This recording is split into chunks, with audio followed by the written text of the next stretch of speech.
अरे कहाँ के मिले मूंगा मोती, अरे कहाँ मिले रीत के मई, अरे कहाँ के अनजान दुल्हवा ने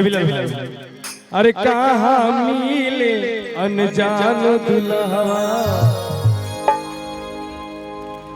मोरिया सहित के मई कहाँ मिले अनजान दुल्हवा,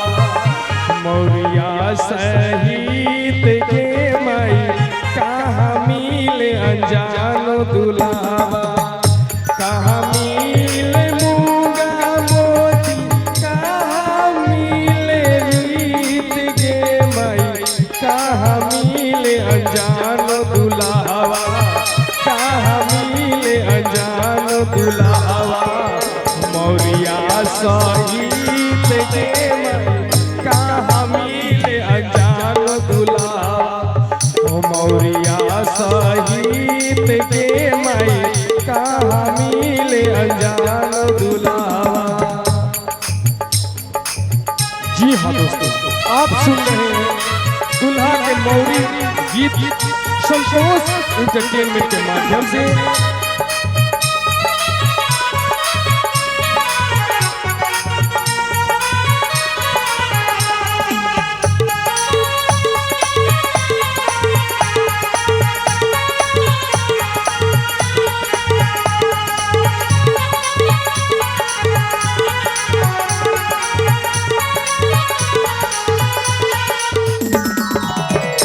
पटना मिले मूंगा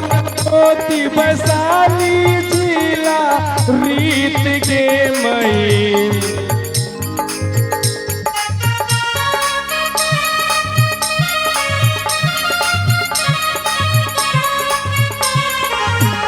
पटना मिले मूंगा मोती, वैशाली जिला रीत के मई, चंदहा के अनजान दुल्हवा, चंदहा के अनजान दुल्हवा, मोरिया सहित के मई, चंदहा के अनजान दुल्हवा, मोरिया सहित के मई, चंदहा के अनजान दुल्हवा।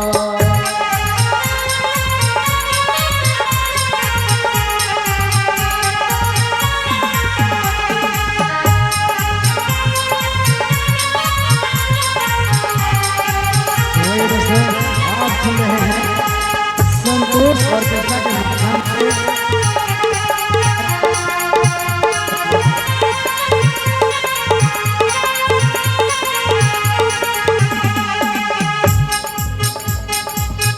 पान जैसन पातर बबुआ के घोरिया बात दीजो नहीं गे, पान जैसन पातर बबुआ के घोरिया बात जो आहे, चेहरा लागे दुल्हा के, चेहरा लागे दुल्हा के, चंदन से गोर हे माई, चेहरा लागे दुल्हा के, चंदन से गोर के माई, चेहरा लागे दुल्हा के।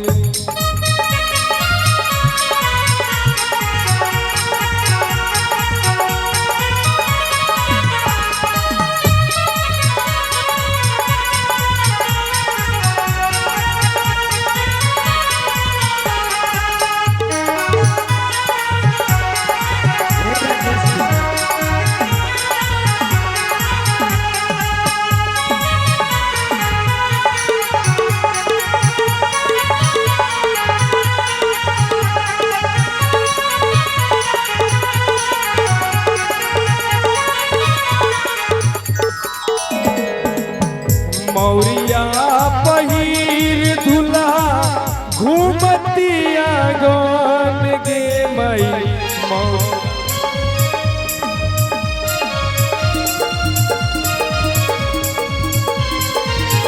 मौरिया त पहिरी दुल्हा घूमतिया गन गे लागे जैसे राकेश रोशन, लागे जैसे राकेश रोशन, कोहबर में मान के माई लागे जैसे राकेश रोशन, कोहबर में मान के माई लागे जैसे राकेश रोशन, कोहबर में मान के माई लागे जैसे राकेश रोशन, कोहबर